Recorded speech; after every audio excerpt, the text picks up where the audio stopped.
Ya llegamos. Hola, buenas tardes. ¿Cómo están?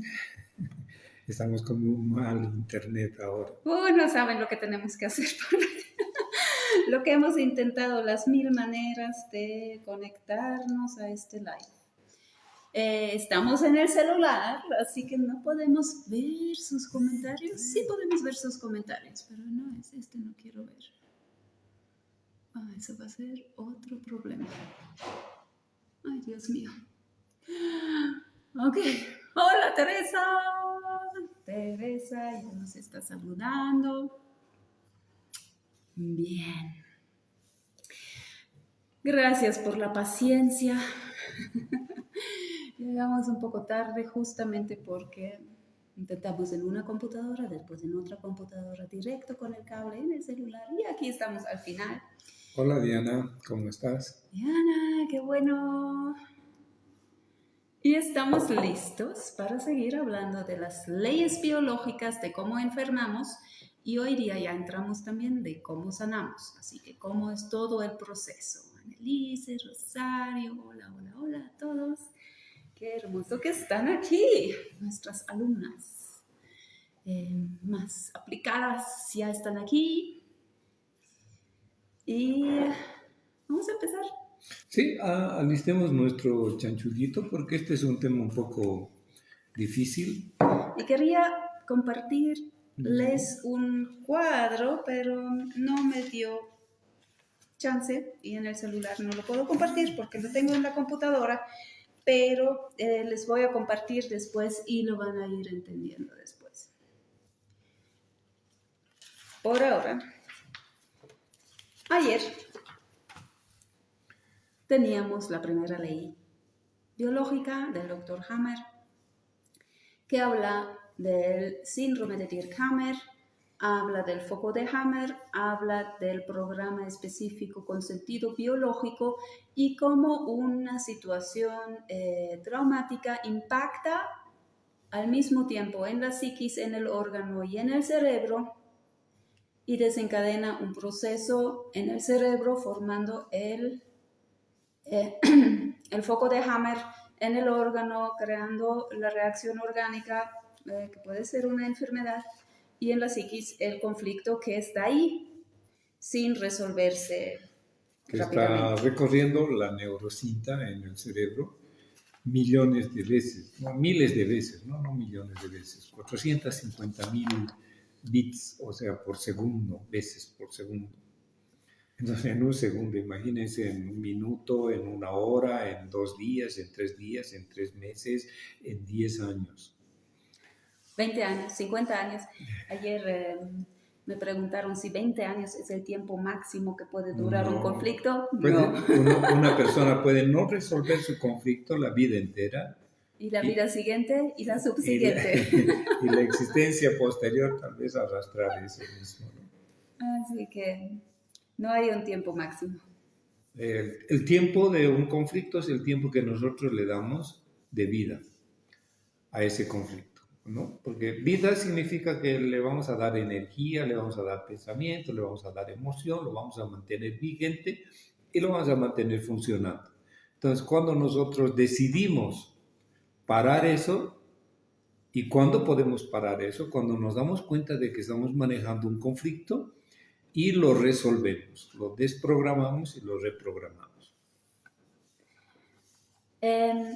Entonces yo creo que lo más importante de ayer es, y por eso hice la pregunta y entendí también varias respuestas en ese sentido, de que nos damos cuenta que la enfermedad no es el problema. El problema es el conflicto y la enfermedad es el intento de resolver esa situación.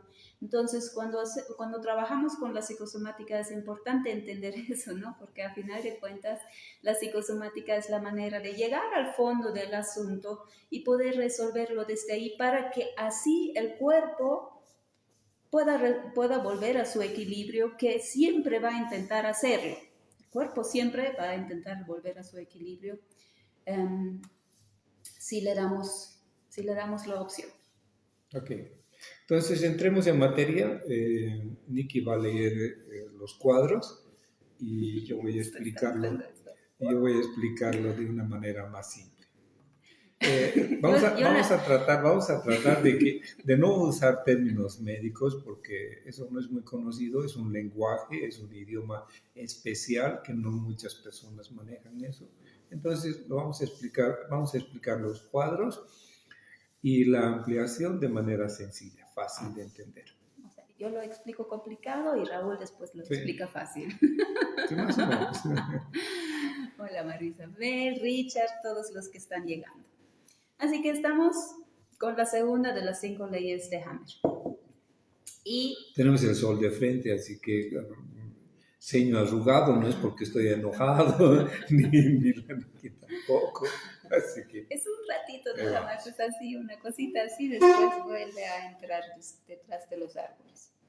La segunda ley biológica dice, todo programa biológico especial, con sentido biológico, se desarrolla en 2 fases, siempre que exista solución del conflicto. O sea, eso aplica a enfermedades, cuando enfermamos y nos sanamos, no aplica a las enfermedades crónicas. A eso se refiere, siempre y cuando exista una solución del conflicto. Es decir, estamos hablando que la persona ha recibido un shock y después del shock viene una elaboración mental, que es el conflicto, el trauma, y después de ese trauma, de haberse creado el foco de Hammer en el cerebro, comienza un proceso de reacción orgánica. Y ese proceso de reacción orgánica es la segunda ley biológica de Hammer.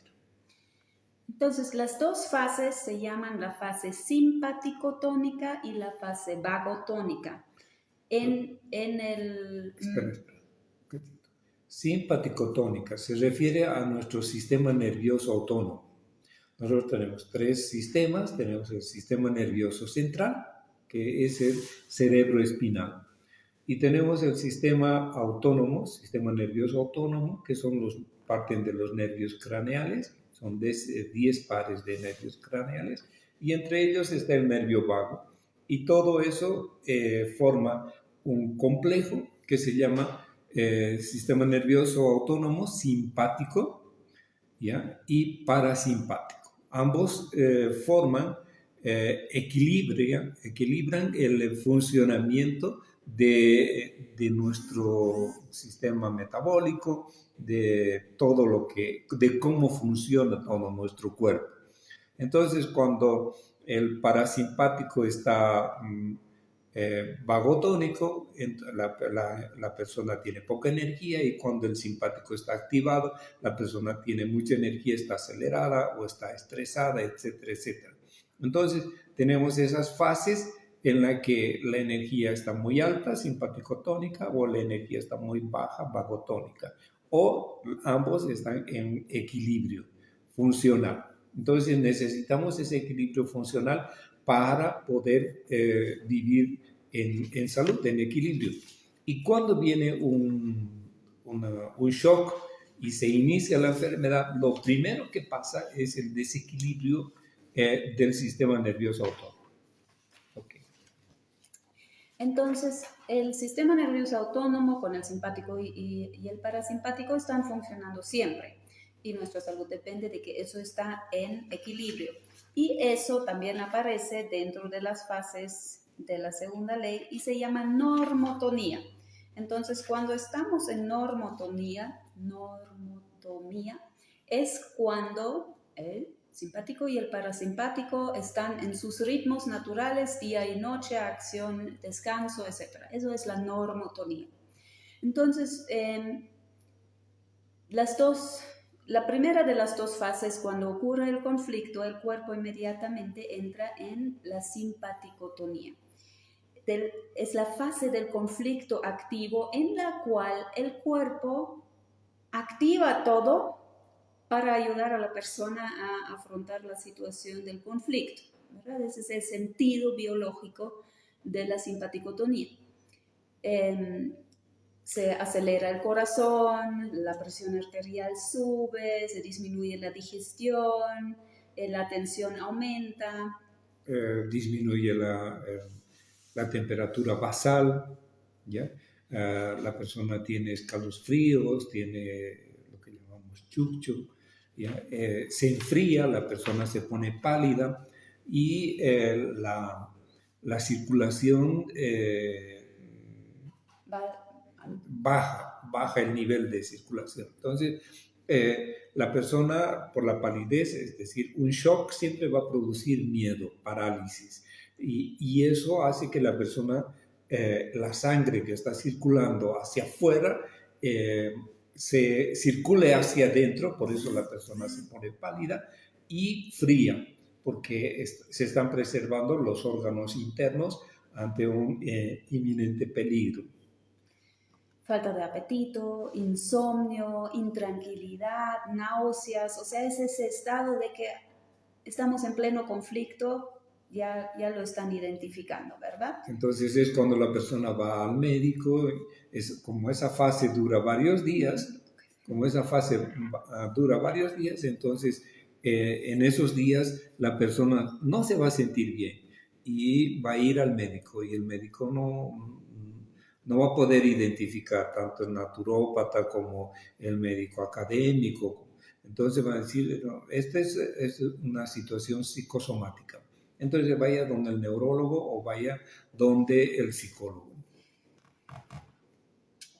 Eso es a nivel fisiológico, ¿verdad? Esas son las reacciones en el cuerpo que podemos observar. Esta es una fase caliente, se llama fase caliente, aunque es la fase fría, ¿no? Es simpático-tónica, pero podríamos decir, si es simpático-tónica, entonces debería estar caliente. No, es una fase fría en la que ha bajado el parasimpático, ha disminuido sus funciones.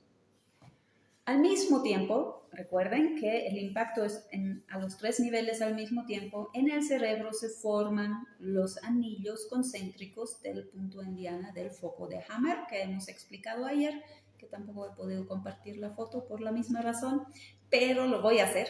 Es como si tiráramos una piedrita en un estanque tranquilo y el foco de Hammer sería la piedrita entrando y los anillos formándose alrededor, expandiendo su área de influencia en el cerebro. Claro que eso es micro, ¿no? En nuestro cerebro. Okay. Entonces ya se puede identificar la señal si en ese momento se haría una imagen tomográfica. ¿Cómo se puede identificar? La tomografía y la iridología son las claves, los dos diagnósticos ideales para poder ver en qué momento se está formando un foco de Hammer. Uy, un corazón, mándenos más corazones. Contales cómo se ha descubierto la iridología, porque ahí realmente se nota cuán inmediato las señales pueden aparecer en el iris mucho antes de que lo sabemos a nivel orgánico. Sí, el padre de la iridología, aunque no lo es, porque la iridología viene desde los egipcios, se llama Ignacio Pexel. ¿Cómo se pronuncia? Ignacio Pexel. Ignaz, ¿no? Entonces, él es un médico que tiene un búho de mascota. Entonces, en una maniobra que él estaba haciendo con su búho, le rompe la pata o se rompe la pata. Y él nota inmediatamente después, como una hora o más o al día siguiente, nota que en el iris del búho apareció una raya, una rendija en la parte, si ponemos el horario el sentido horario sería a las 6 de la tarde, ¿cierto? Entonces tenemos 1, 12, 1, 2, 3, 4, 5, 6, 7, 11, 12, ¿verdad? Entonces, a las 6, justo donde en el mapa topográfico del iris humano está la pierna, o sea, las extremidades inferiores. Entonces, con eso, intuye que podría hacer un estudio del iris a través de sus pacientes en el hospital. Y ver qué enfermedades si aparecen. aparece o no aparece en el iris y si, o sea, si hay una relación en eso. Entonces él es el que primero hace un mapa topográfico del iris. Hoy en día está segmentado y podemos verlo de una manera completamente diferente. Pero él dibuja una pierna, dibuja un hígado, dibuja el cerebro, dibuja los pulmones, dibuja así. Entonces, todas las personas que tenían problemas de pulmón, él encuentra que tienen una señal en un determinado campo del iris. Puede ser a las 3 de la tarde, a las 6, a las 5, a las 4, y él va colocando los órganos según lo que va encontrando en sus pacientes del hospital. Eso es la manera en que se registra tanto por primera vez como crónicamente una enfermedad. Entonces tenemos una serie de signos progresivos que van desde una inflamación hasta una enfermedad crónica que nosotros en la iridología reconocemos y decimos, por ejemplo, tiene una depresión, es una inflamación con falta de energía, tiene una inflamación con exceso de energía, o tiene una laguna, o tiene una cripta, y etcétera. Entonces, un poco, solo mostrando pueden ustedes entender qué es una laguna, qué es una cripta, etcétera, etcétera. Pero a través de esas señales nosotros podemos ver qué órgano, y a través del horario podemos ver la cronología, el tiempo en años en que ha sucedido aquella situación. Entonces tenemos la mitad del iris que corresponde al inicio de una enfermedad, y la otra mitad del iris a la manifestación de la enfermedad. Entonces, si una persona, por ejemplo, tiene en el iris izquierdo, que sería a las 12, la 1, las 2, las 3, si aparece una señal entre las 12 y la 1 a los 3 años, entonces vamos a ver 180 grados después, ya en el recorrido, un problema en el otro lado del iris, o sea, opuesto a la señal 180 grados, vamos a ver la enfermedad manifestada. Eso se llama Kronorich, es un médico naturista, naturópata, iridólogo, Daniel Olorrito, que es un italiano que ha estudiado eso. ¿Sí? Hay otras personas que han estudiado la parte genética en la pupila, en la borda pupilar interna. Entonces hay varios estudios que nos dan pautas de cómo viene manifestándose una enfermedad. Pero no vamos a hablar de iridología. Me apasiona, pero ahí vamos. Cada vez la mesa se mueve un poco. Espero que no les moleste demasiado. No es un temblor, es la mesa. Entonces, el ojo prácticamente es la parte externa de nuestro cerebro, ¿verdad? La parte de nuestro cerebro que podemos ver. Y si no tienen un tomógrafo computarizado en su casa para sacarse una tomografía en el momento, supongo que no lo tienen, en el ojo sí, se puede ver sin demasiada tecnología cómo el foco de Hammer se instala casi inmediatamente en el cerebro y por ende también en el ojo.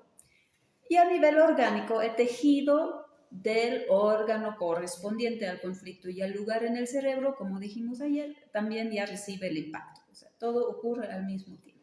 El órgano va a perder la funcionalidad, el equilibrio funcional después del impacto. Eso es la simpaticotonía, ¿verdad? Entonces, entramos en la simpaticotonía y el tiempo que nos quedamos en la simpaticotonía puede variar, pero no puede ser eternamente. No podemos cronificar una simpaticotonía, eso es imposible porque es un estado de alerta especial y el cuerpo no puede mantener eso demasiado tiempo, ¿no? Entonces, sí o sí llega el momento en el que hay la resolución del conflicto, en el caso que se resuelve el conflicto. El reequilibrio funcional. Y entramos al a la segunda fase, que es la vagotonía.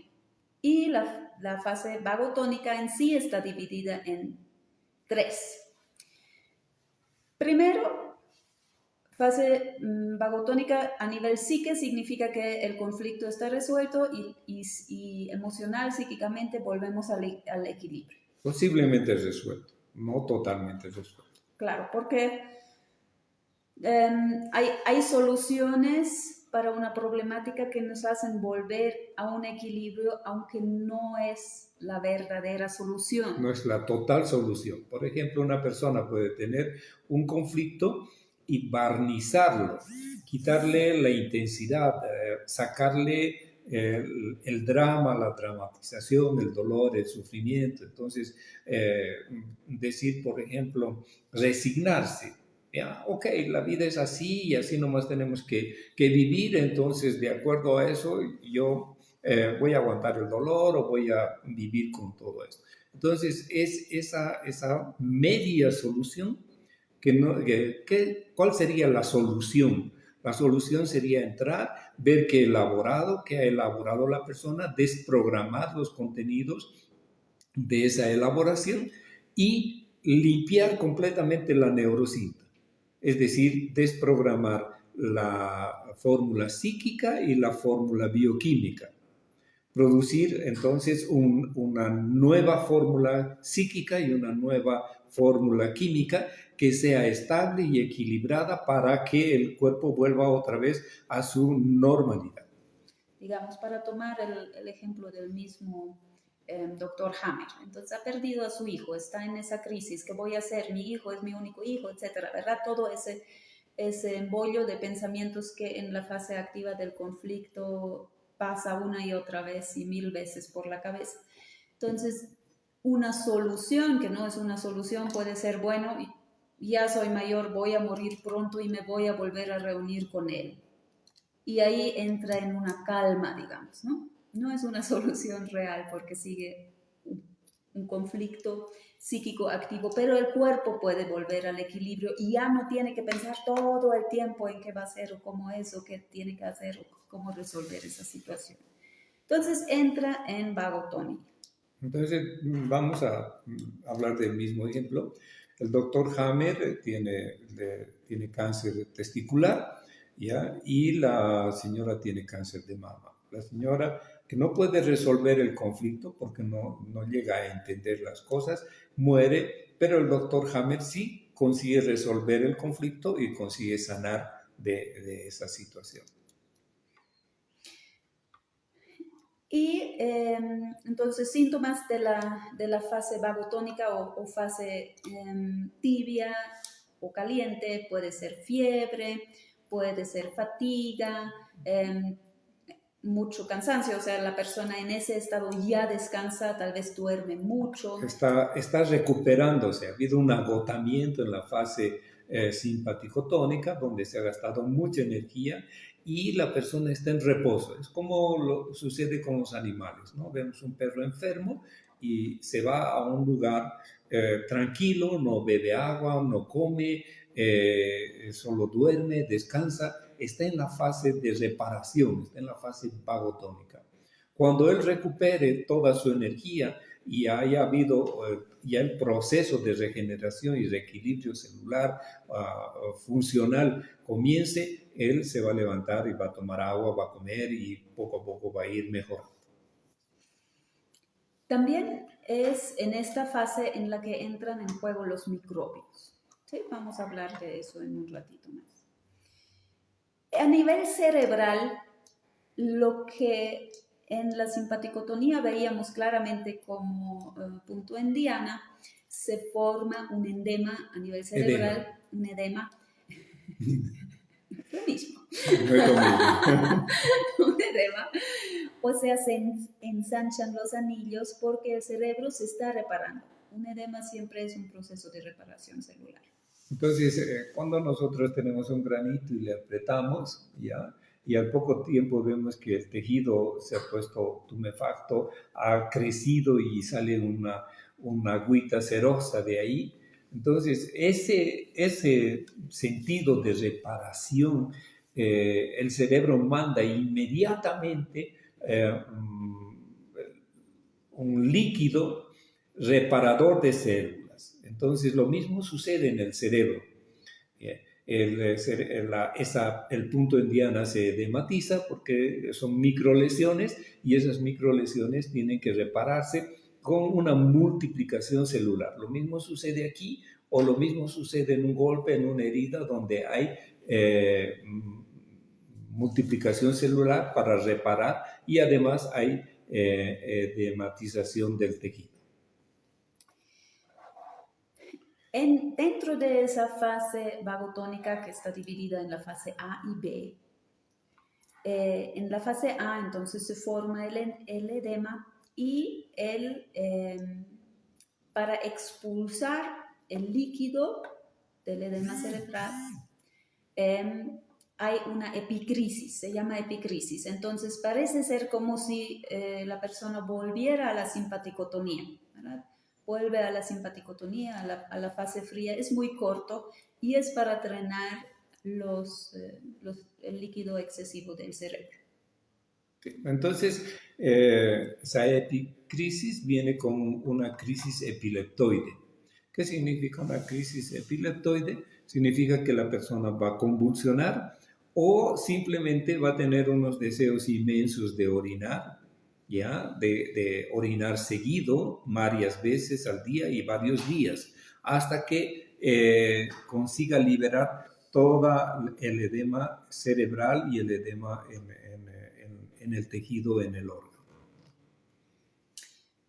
Y después viene la fase D, en la que ya se repara el tejido, o sea, ya termina de repararse el tejido tanto cerebral como también simultáneamente en el órgano correspondiente, ¿verdad?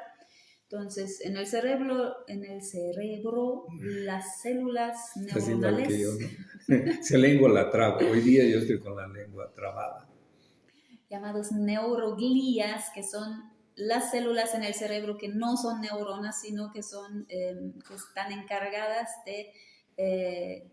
del ambiente cerebral, digamos, ¿no? De reparación, regeneración, etc. Entonces, las neuroglías forman la reparación del tejido y eso, si hacemos una tomografía en ese instante, puede ser malinterpretado como un tumor. Entonces hay el endurecimiento del tejido que ya está reparándose, ¿sí? Y si hacemos un examen, puede que digamos que aparezca como un quiste, como un tumor benigno o como un tumor maligno, porque hay un proceso de multiplicación celular. Entonces, ese proceso puede ser prolongado. Si la persona está en el proceso de reparar y no reparar, de reparar y no reparar, de otra vez sufrir el mismo conflicto N veces, porque el entorno está haciendo que se detone cada vez el mismo conflicto. Entonces, no hay como las personas no tienen un programa que desprograme el conflicto, entonces el conflicto está en la fase de solución y en la fase otra vez de shock. Cada vez, si por ejemplo la persona está sometida a constantes abusos psicológicos, psicoemocionales, entonces cada vez que está entrando en la fase de tranquilidad viene otra vez el mismo conflicto y entonces ese proceso de reparación en la que hay multiplicación celular y hay células ya reparadas y hay células no reparadas, puede volverse crónico, puede llevar mucho tiempo y al final la parte negativa puede vencer a la parte positiva, es decir, la degeneración puede ser mayor que la regeneración. Eso es... Ahí sí que entraríamos en un proceso crónico también, ¿no? Porque la fase vagotónica es la que se puede cronificar. Y como ven, en la fase vagotónica tenemos los virus y bacterias, en la fase vagotónica tenemos la inflamación, tenemos, ¿qué más? La fiebre, las infecciones, etcétera, etcétera. Todo eso cae en la fase vagotónica, o sea, cuando el cuerpo ya está volviendo a su equilibrio, es generalmente ahí donde se diagnostica una enfermedad, cuando en realidad ya o está, una infección, ya por está en ejemplo, que proceso nuestro de... sistema inmunológico ha bajado, ya está deprimido y por lo tanto todavía no ha subido a la etapa de equilibrio inmunológico. Y somos susceptibles a la acción de virus externos y de virus internos. Los virus internos para reparar los virus, bacterias, microorganismos que nosotros tenemos que son afines a nuestro cuerpo, que están reparando, y los otros, los oportunistas que vienen de afuera y que pueden entrar y multiplicarse en nuestro cuerpo produciendo un empeoramiento del cuadro. Entonces, en el manual psicosomático van a ver, si es que llegan a tenerlo, que en cada órgano hay enfermedades que corresponden a la fase simpático-tónica y hay enfermedades o síntomas que corresponden a la fase vagotónica. Entonces, así también, al mismo tiempo de identificar el conflicto, se puede identificar en qué fase está el paciente, si está en la conflictolisis o está ya después de haber resuelto el conflicto. Digamos que la persona tiene un conflicto con su jefe y el jefe abusador agrede a la persona. Pero la persona, por no perder su trabajo, no le dice samba canata. ¿Sí? Entonces se traga aquella situación. Y eso puede producir un daño en los tejidos de la garganta, porque es un conflicto activo, es un conflicto que está en el cerebro y al mismo tiempo está en el órgano. Y al día siguiente o a los 2 días de pasada la primera fase, la fase simpático-tónica, viene la fase vagotónica. Y la fase vagotónica es una ronquera y ahí la persona dice estoy enferma, estoy ronca, voy a ir donde el médico. Y en esa fase, el médico va a ver, va a estudiar la garganta y va a decir usted tiene una infección bacteriana o tiene una infección viral. ¿Se acuerdan del doctor Kesababat que decía que la célula contiene bacterias que se comen a la célula muerta, las bacterias mueren y el virus se come a las bacterias y así por delante? Entonces, podemos identificar en qué fase está, si está en una fase de reparación bacteriana o de reparación viral. Y esa fase puede pasar, esa ronquera puede pasar en 3 días, 4 días o en una semana o en 10 días como cualquier otro resfrío que tiene su fase de curación. Entonces, podemos dar un antibiótico o un antibacteriano y matar las células que están reparando esa célula, ¿no? Ese proceso se llama caseificación.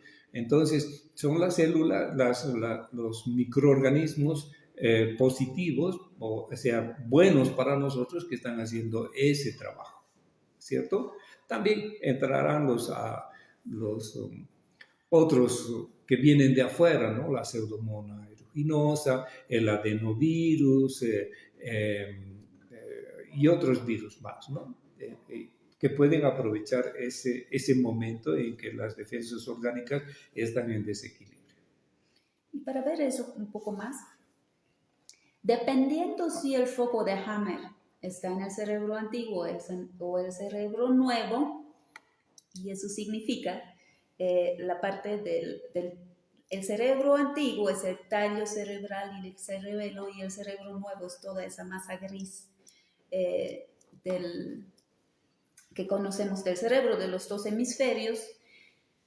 Dependiendo si cae en el cerebro antiguo o el cerebro nuevo, el proceso es diferente. Entonces, si el foco de Hammer está en el cerebro antiguo, durante la conflictulisis, o sea, durante la simpaticotonía, va a haber un aumento celular. O sea, se van a reproducir las células, eso por ejemplo en el cáncer, en tumores. Y cuando la persona entra en la vagotonía, esas células excedentes tienen que ser degradados. y ahí entran las bacterias, hongos, etcétera, comiéndoselos esas células. O sea, realmente vienen a ayudar. Haciendo la limpieza. Para hacer la limpieza. De las células muertas, ¿no?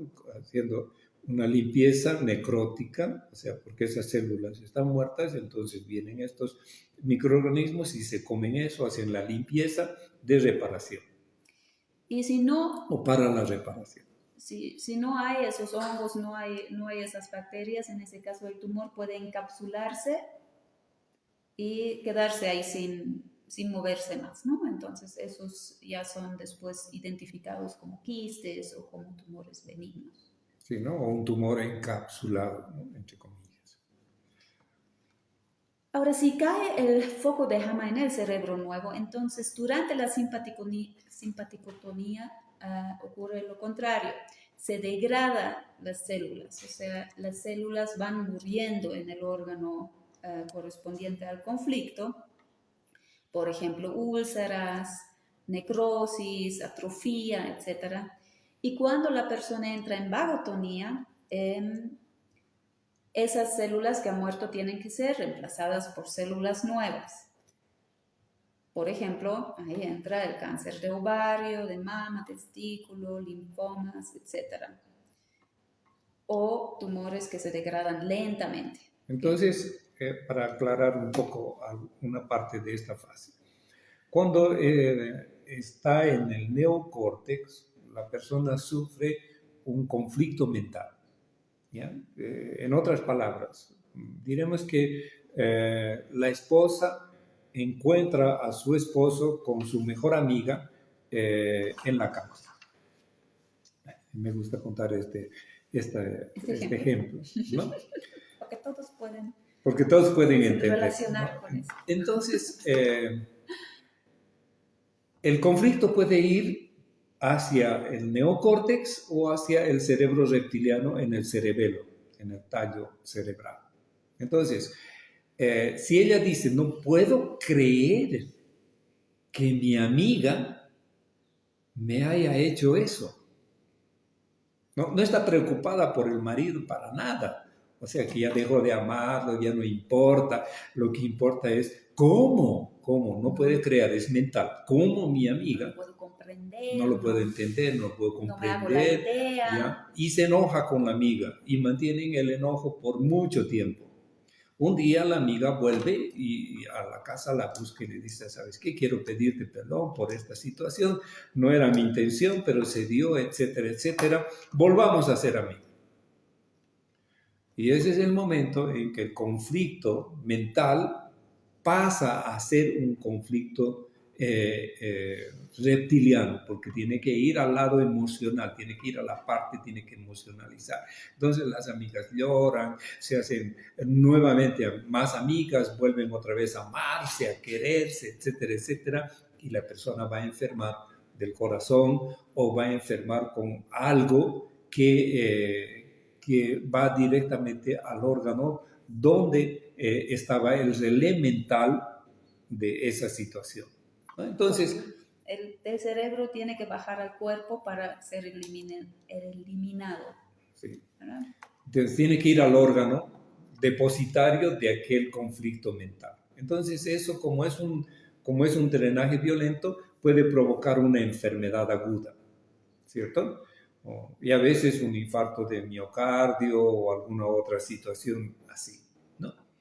En cambio, si la persona, la esposa, dijera, qué bien que se ha metido con mi amiga, así yo estoy libre ya de este ñatito, entonces aquí no pasa nada, ¿cierto?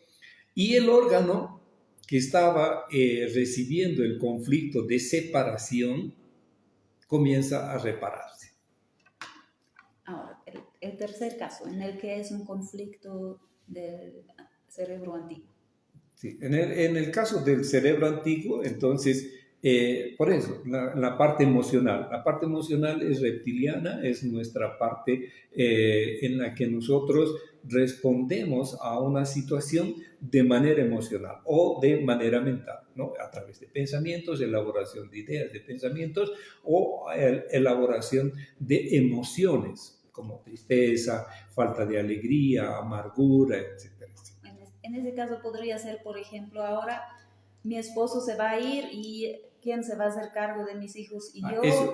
Sí, eso es en el sentido biológico. Desesperada, ¿no? O sea, sí, amenaza biológica a la vida.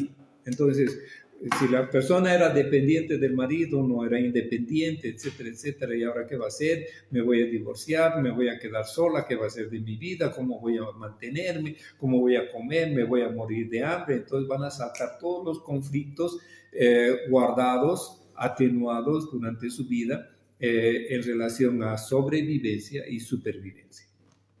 Y eso va al cerebro antiguo. Entonces, fíjense bien que una misma situación no genera un mismo conflicto. O sea, una misma situación en diferentes personas puede crear 100 diferentes conflictos. O formas de manifestar. Claro, y por ende formas de manifestar. O sea, la misma situación en uno le va a impactar en el cerebro antiguo, en el otro en el cerebro nuevo, a uno en el corazón, a otro en el ovario, a otro en la columna, mamas, en la columna. O sea, cualquier parte del cuerpo que esté relacionada al punto de Indiana o el punto de Ricky Hammer, ¿no? El foco de Ricky Hammer.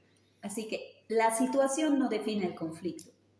El conflicto eso es lo que hay que averiguar cuando trabajamos con la psicosomática. Cuando hacemos terapia, sí, psicoterapia. Porque ese es el punto al que queremos llegar. La persona, ¿cuál es el conflicto que ha elaborado? Porque así como Raúl les dijo, o sea, la misma situación en una persona puede crearle un conflicto y en otra no. O tal vez ningún conflicto. Por eso, puede no tener ningún conflicto. La persona, por ejemplo, la esposa puede no tener ningún conflicto con nada, ¿no? Entonces no va a haber shock, no va a haber punto Indiana, no va a haber edema, no va a haber nada. O sea, depende de cómo la persona tome aquella situación para que se forme una enfermedad o un conflicto psicoemocional. Eso es entonces brevemente explicada la segunda ley biológica del Dr. Hammer.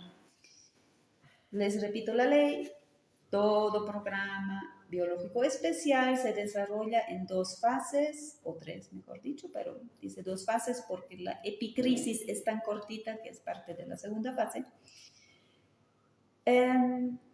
Siempre que exista solución del conflicto. Si no existe solución del conflicto, entonces la segunda fase, la vagotónica, la fase tibia, va a estar ahí prolongada en el tiempo y va a producir mayor daño tisular o mayor daño orgánico, funcional, etcétera, etcétera. No vamos a entrar a las otras leyes de Hammer porque ya nos meteríamos a temas bastante complicados, ¿no? Complejos. Sí, les voy a nombrar y obviamente pueden ir investigando más si les interesa. Es muy interesante. Entonces, la tercera ley biológica dice es el sistema ontogenético del cáncer y se refiere que Hammer relaciona las hojas germinales embrionarias, recuerden biología, no sé en qué año lo llevan aquí, pero son 3 las hojas germinales, el endodermo, mesodermo y ectodermo. Y de estas 3 hojas germinales se van formando todos los órganos y todos los sistemas del cuerpo. Entonces, él va relacionando, las 3 hojas forman también diferentes áreas del cerebro. Entonces, él va relacionando cómo esas hojas germinales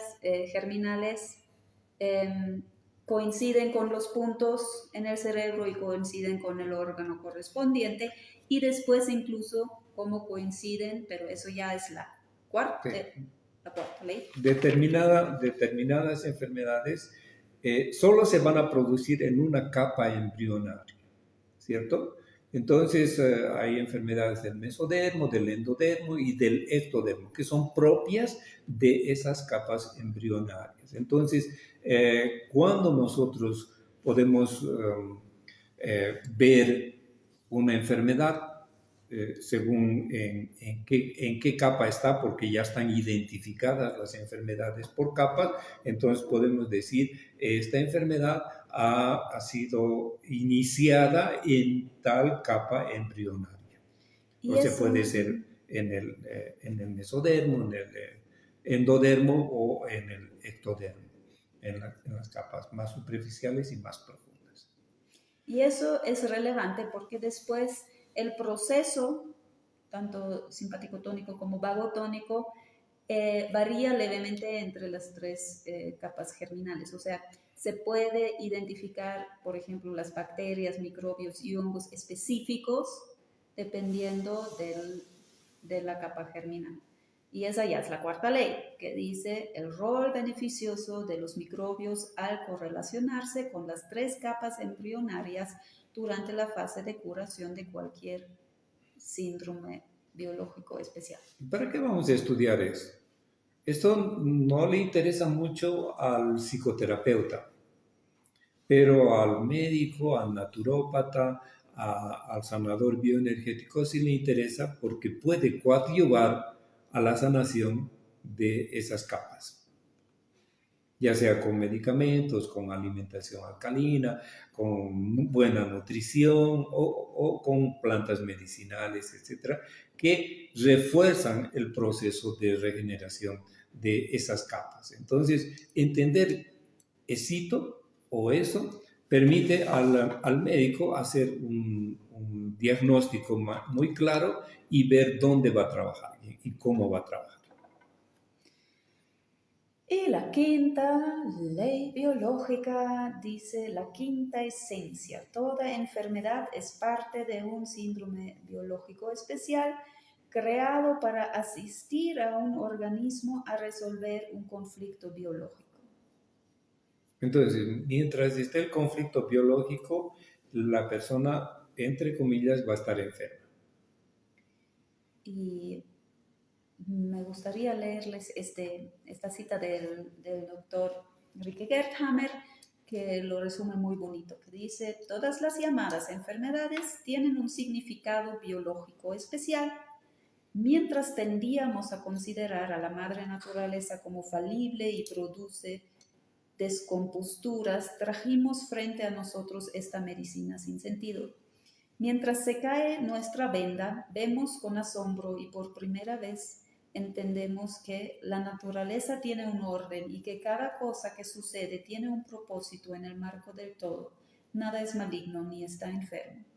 Entonces, comprender el sentido biológico de toda situación, ¿ya?, es la forma en que nosotros podemos ayudar a nuestro organismo a repararse, a sanarse y a solucionar todo y poder vivir en este planeta en salud. Muy bien, tenemos todavía un poquito de tiempo, así que déjennos saber qué han entendido, qué se llevan de hoy, qué preguntas tienen. Ha sido bastante información. Sí, no es fácil entender, pero yo creo que lo hemos explicado de una forma clara y sencilla, fácil para, es decir, ya digerida, ¿no? La idea es, cuando tenemos que aprender de cero, no entendemos nada, ¿no? Bien, adelante con sus preguntas. Esperemos que los veamos, porque no siempre aparecen inmediatamente. Y creo que había algunas preguntas también en el grupo. Voy a estar buscando hasta mientras.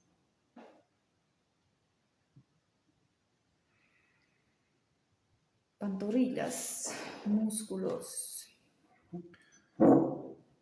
dolor. Dolor en las pantorrillas.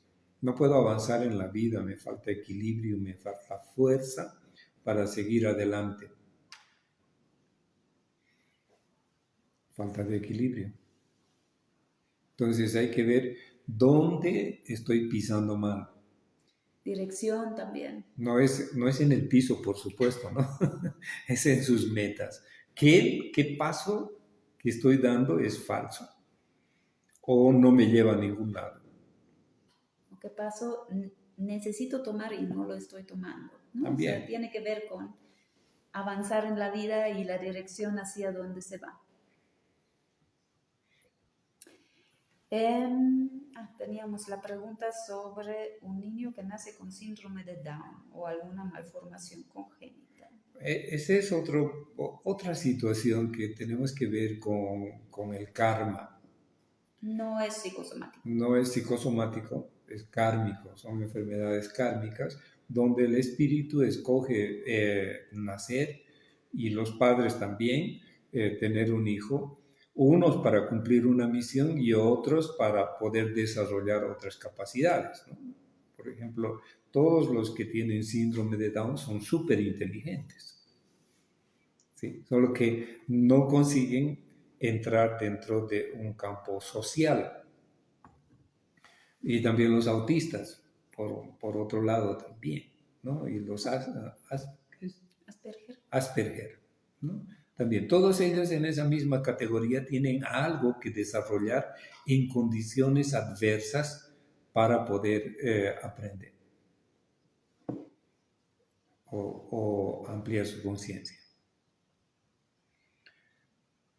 Muy bien, sigo sin internet. Estamos en la misma. No sé si hay alguna otra pregunta. Aquí ya vimos el comentario de Gabriela, así que parece que aparecen nomás. Pueden preguntar más. Bien, es fácil de entender, ¿no, Gabriela? Cuando ya se tiene avanzado, Gabriela está haciendo el curso de psicoreprogramación trascendente. También Liliana, a ver quiénes más están ahí del curso. Manifiéstense, levanten la mano. No los vemos. No los vemos a todos. Entonces, y también para las personas que ya han hecho terapia con nosotros, sesiones de PRT o talleres, ya van entendiendo mejor todo lo que estamos explicando aquí. Justamente también es para reforzar ese conocimiento. Después, sobre primero gastritis, después depresión, después psoriasis. Primero gastritis. Gastritis es la enfermedad del ISI y del debería, de la preocupación, de ocuparse previamente de una situación hipotética que no ha sucedido todavía. Es una anticipación, tiene ansiedad anticipada, queremos que algo se logre, pero no lo conseguimos. Y a medida que no conseguimos, vamos pasando a la depresión, es decir, ¿para qué tanto esfuerzo? No quiero vivir, no me gustaría seguir en esta situación, no hay solución, hay una sensación de impotencia, de fracaso. Y todo eso se manifiesta en la depresión. ¿Después qué viene? Y psoriasis. Y la psoriasis es un conflicto en fase de solución, ¿ya? Y de no solución. O sea, el conflicto está repitiéndose N veces y normalmente puede ser, a ver, psoriasis, ¿dónde se va a dar? Es conflicto de territorio, tiene que ver con la piel, tiene que ver con el territorio externo, no es nuestro territorio, por lo tanto es un territorio donde estamos viviendo, puede ser la casa, puede ser el matrimonio, puede ser el trabajo, puede ser la familia. Algo ahí en la familia está haciendo que el conflicto no se solucione, porque está repitiéndose N veces, solucionándose y volviendo a agravarse. Entonces se soluciona y no se soluciona, o se repite, etcétera, etcétera. Y la psoriasis es ese conflicto en fase de solución y no solución. Entonces, la manifestación de la psoriasis no es nada más que la solución que ha encontrado el cuerpo para tener cuero de anta, ¿sí? O sea, el cuero, la piel se va engrosando, se va produciendo escamas, ¿ya? Y descamación, escamas y descamación. Entonces va a haber una fase de agravación roja y otra fase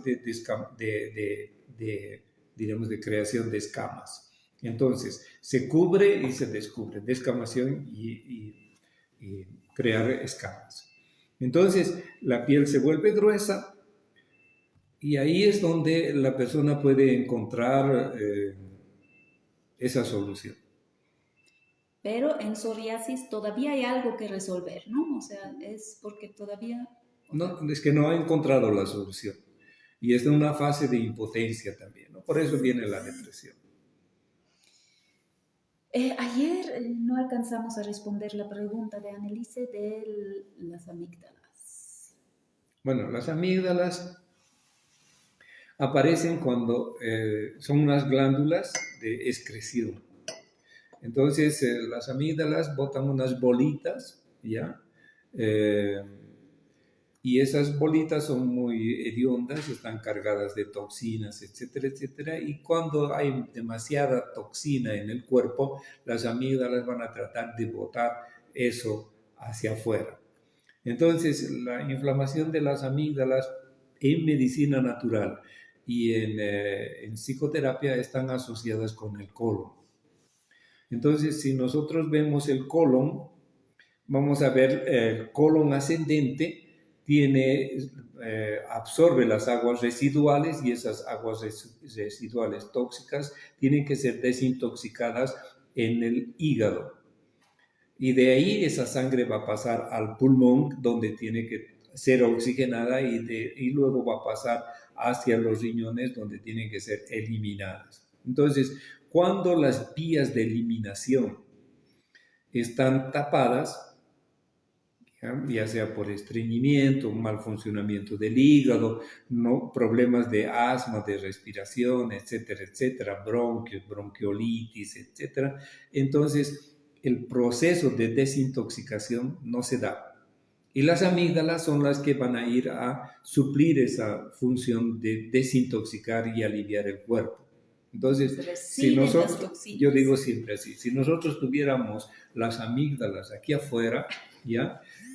Sería muy feo para los seres humanos porque estaríamos chorreando todo el tiempo y al mismo tiempo hediondo, ¿no? Entonces no podríamos soportar, o tal vez ya nos acostumbraríamos a esa situación. Bueno, pero las amígdalas botan eso hacia el esófago y de ahí al estómago y es eliminada por vía rectal. Entonces a través de las heces, ¿no? Y también como dije, de la oxidación pulmonar, de la limpieza de purificación de la sangre a través de los riñones. Entonces, cuando se inflaman las amígdalas, especialmente cuando es recurrente, hay que ver, o sea, cómo funcionan mis órganos de eliminación. No son directamente las amígdalas las que nos interesan porque son el síntoma. Ese es el efecto, el síntoma. No es exacto, es el efecto, no es la causa. Entonces, puede ser por el colon, generalmente hay problemas por ese lado y hay que ver cuál es el conflicto ahí y en función a eso poder ayudar al cuerpo a desintoxicarse, a resolver el conflicto y restablecer su equilibrio. Rosario, los parásitos intestinales resistentes a tratamiento. Bueno, los parásitos crean intestino permeable y tienen, cuando son demasiados, van a crear mala función en diferentes órganos. Generalmente esos parásitos están en el duodeno, ancilostoma, cistosoma, lombrices, helmintos, ¿ya? Y los otros, los oxiuros y lombrices y otros, tal vez estén en el intestino delgado y en el intestino grueso, las amebas y demás. Entonces, la eliminación de los parásitos depende en qué zona están y podemos hacer tratamiento natural o tratamiento médico farmacéutico para poder eliminarlos. El problema es que tanto los naturópatas o naturistas como médicos solo hacen una desparasitación ocasional. Es decir, tómese esto y con esto va a solucionar el problema. Entonces, el tratamiento es una sola vez, matan o eliminan los parásitos que están vivos, pero los huevos, los quistes, etcétera, etcétera, pasan tiempo en madurar y luego eclosionan y otra vez tenemos los mismos parásitos. Entonces, hay que estudiar qué parásitos son y las fases, los ciclos de eclosión de los huevos para poder hacer un tratamiento continuo de por lo menos, diremos así, de 3 meses, o en el caso del ancilostoma y el cistosoma que ponen huevos y los huevos viajan por el cuerpo, se depositan en el cerebro, en otros órganos y de ahí maduran y vuelven otra vez al estómago. Habría que ver esos ciclos dependiendo del parásito para poder en las fechas en que están eclosionando los huevos matar a los gusanitos que recién están saliendo y eliminarlos completamente. Entonces, tener ese cuidado. Y por otro lado, los parásitos producen disbiosis, o sea, la falta de flora intestinal. Entonces, también se necesita hacer un tratamiento con probióticos para reponer esa flora intestinal. Eso es nada más. Si no hay la flora intestinal, igual no se puede, el intestino no absorbe los minerales, los nutrientes necesarios para el cuerpo y no importa cuán bien o mal nos alimentamos, no logramos aprovechar eso. Entonces, en realidad no hay parásitos resistentes al tratamiento, solo que el tratamiento se queda corto. Claro, el tratamiento es corto y poco efectivo. Entonces, en medicina natural nosotros utilizamos varias plantas, semillas, etcétera, etcétera, para provocar determinados efectos y eliminar esos parásitos. Pero como digo, hay que estudiar el ciclo del parásito para ver eso. Entonces, tenemos otro parásito, por ejemplo, la fasciola hepática, y se ha asociado la fasciola hepática en el hígado, que es el reservorio donde se instala la fasciola, con muchos cánceres. Entonces, cuando tratamos el cáncer, también tratamos el hígado, también tratamos la fasciola. Hay otro parásito que viene del gato, del perro y del gato, que es el Opisthorhis felineus, que es el toxoplasma, que muchas personas tienen. Después hay otros parásitos, una espiroqueta de la borrelia, que viene de la picadura de la garrapata, que muchas personas tienen y no se dan cuenta de esa situación. Y así tenemos un montón de parásitos que entran en nuestro organismo y salen a través de nuestro organismo en huevos, ¿no? Como los oxurus, por ejemplo, que salen hasta el ano, ponen sus huevos en el ano, la persona se rasca porque se irrita el ano y con la mano que no se lava lleva los huevos otra vez a la boca y otra vez vuelve a entrar y otra vez se forma el ciclo de parasitosis. Entonces, depende de cómo lo vamos a tratar. Así que no crea que no tiene parásitos solo porque no lo sabe. Lo seguro es que sí tiene parásitos. Y no lo sabe. Y no lo sabe, o tal vez sí lo sabe, pero parásitos los tenemos todos. Y no solamente en el intestino, hay parásitos en todos los órganos y, como dice Raúl, muchas veces son precursores, digamos, para cánceres u otras enfermedades que se complican. Así que desparasitar en realidad debería ser parte de nuestro autocuidado regularmente para evitar eso, porque no podemos evitar que se metan en nuestro organismo, pero podemos evitar a que se reproduzcan demasiado en nuestro organismo. Sí, una doctora muy famosa escribió un libro que se llama La cura de todas las enfermedades. Su visión es que los parásitos para ella causan todas las enfermedades. Entonces ha desarrollado un sistema de eliminación de parásitos muy interesante y sería bueno que ustedes lo bajen, porque el libro está disponible en internet.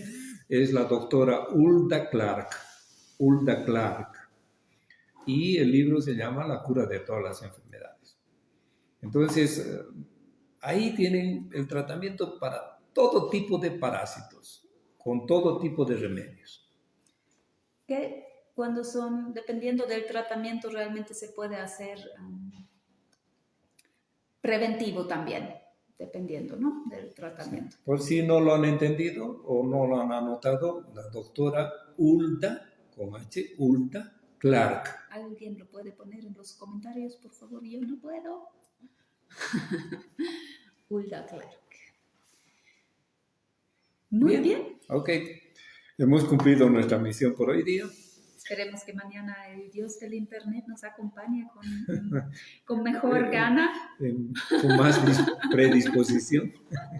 Bueno, igual nos ha acompañado, ¿no? Se pudo resolver, así que mientras hay alguna manera, aquí vamos a estar siempre. Mañana nos vemos a las, ¿qué dijimos? Mañana nos vemos en la mañana a las 10:30. Así que 10:30 hora boliviana, nos vemos mañana aquí mismo en el mismo canal y esperamos que tengan un lindo resto del día. Namaste, que descansen muy bien. Hasta mañana.